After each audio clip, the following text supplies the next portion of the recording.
Welcome to This Explainer. Today, we're unpacking a pretty fascinating piece of spiritual philosophy. It's Xu Feng's 2012 framework, and it's called The Mystery of Becoming a Celestial Being No Longer Possessing Yourself. We're going to dive right into how this text breaks down the really complex nature of the human ego. It outlines what it sees as the ultimate and, honestly, pretty challenging path to completely abandoning the self. It's a profound, completely unvarnished look at human nature, so let's just get right into it. Okay, let's kick things off with a universal human problem that the text poses straight to the reader. Where do your troubles, pain, sorrow, anxiety, and fear actually come from? I mean, it's a heavy question, right? We all deal with this stuff on a daily basis.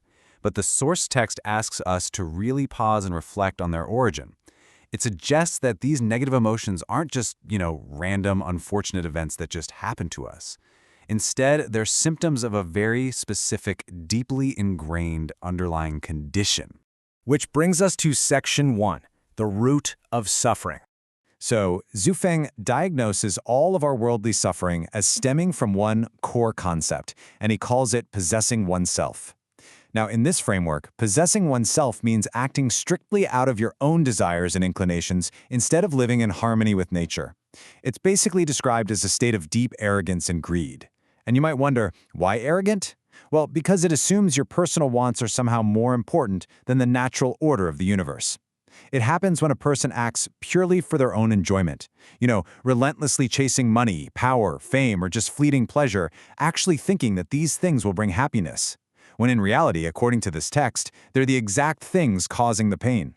And the text argues that clinging to this ego triggers an extreme, honestly kind of terrifying domino effect. It starts small. You get your everyday debates, quarrels, those minor conflicts we all get into when we're trying to protect our vanity or our vested interests. But the framework asserts that this exact same self-obsession rapidly escalates. Think about it. The same impulse that makes you argue over a bruised ego is exactly what drives people to commit heinous crimes for vengeance. It lands them in prison and ultimately, according to this spiritual framework, causes them to descend to hell by entirely opposing the natural order of things. Going from a simple argument to eternal damnation is a massive escalation for sure, but it really highlights just how seriously this text views the ego. To back up this profound diagnosis, the source anchors its argument by citing the historical sage Lao Tzu. It states, "The great sufferings of humanity stem from the self. Once the self is gone, there will be no suffering." The text uses this piece of wisdom to really hammer home the idea that suffering is never some external force attacking you. No, it is generated entirely from within. So, according to this framework, it's a simple, undeniable equation. If you completely remove the self, you completely remove the capacity to suffer.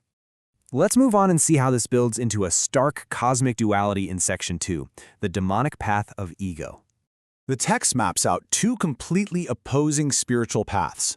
And wow, the contrast could not be sharper. On one hand, we have what the author calls the demonic path. Now, just to clarify, in this framework, demons aren't necessarily mythical monsters. They are simply beings who aggressively possess themselves.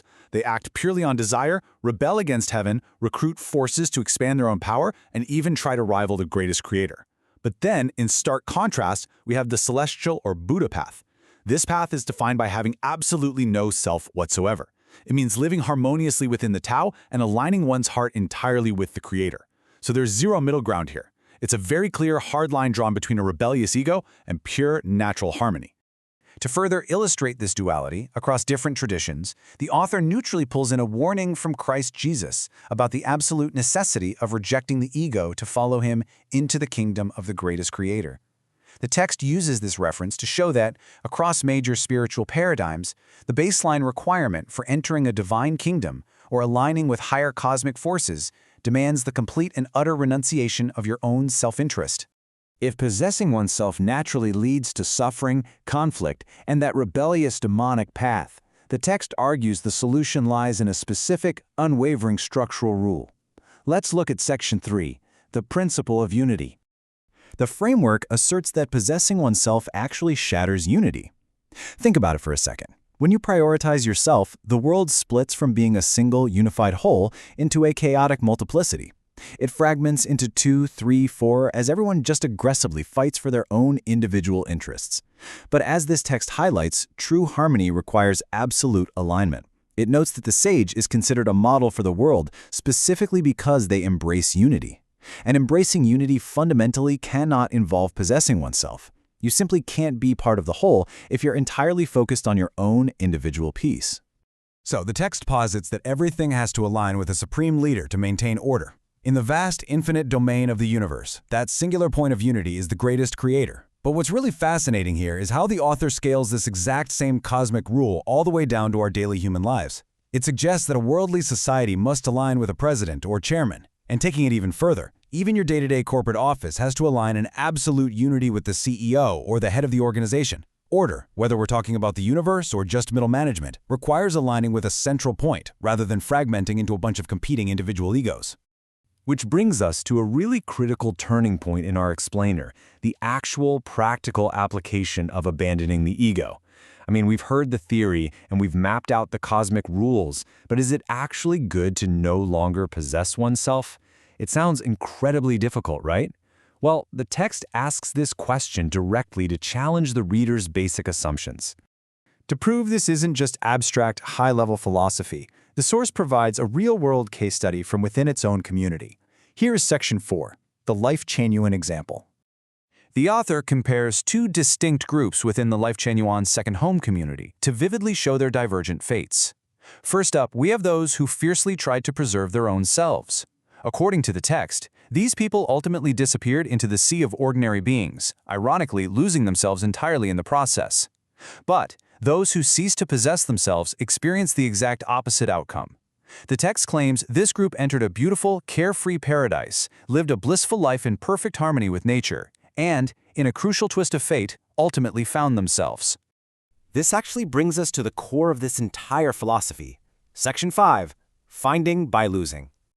The text reveals this fascinating 5-step chain reaction, showing that giving up your ego is actually the only way to gain your true self. Step 1 requires completely losing the self. Yes, it's the hardest step, but it kicks off the whole shebang. In Step 2, because there's suddenly nothing left to stubbornly defend or fight over, your heart becomes completely relaxed and happy. Step 3 then allows you to finally appreciate the sheer magnificence of the vast world, completely free from selfish filters. In Step 4, this newfound clarity lets you truly understand the workings of the Tao and the will of the greatest creator. And finally, Step 5. Having achieved this realm of ultimate freedom, you can step forward and live out your true self. It's a huge paradox. You only gain it by letting it go. The explainer ties this all together by neutrally citing what it identifies as the core of Buddhist teaching: no self, no form, a mind free of attachment, and no hindrances. The framework uses this profound thought to basically summarize its ultimate goal. When you are no longer deeply attached to your own ego, there are absolutely no hindrances left to block you from eternal harmony and peace. And we're going to leave you with this final provocative challenge straight from the text to ponder long after this explainer ends. Do you wish to escape the confines of heaven and earth to enjoy eternal bliss? If the answer is yes, Xu Feng's framework offers a singular, uncompromising solution: abandon the self and no longer possess yourself. Thank you so much for joining me in breaking down this fascinating source material. Until next time, keep exploring and keep learning.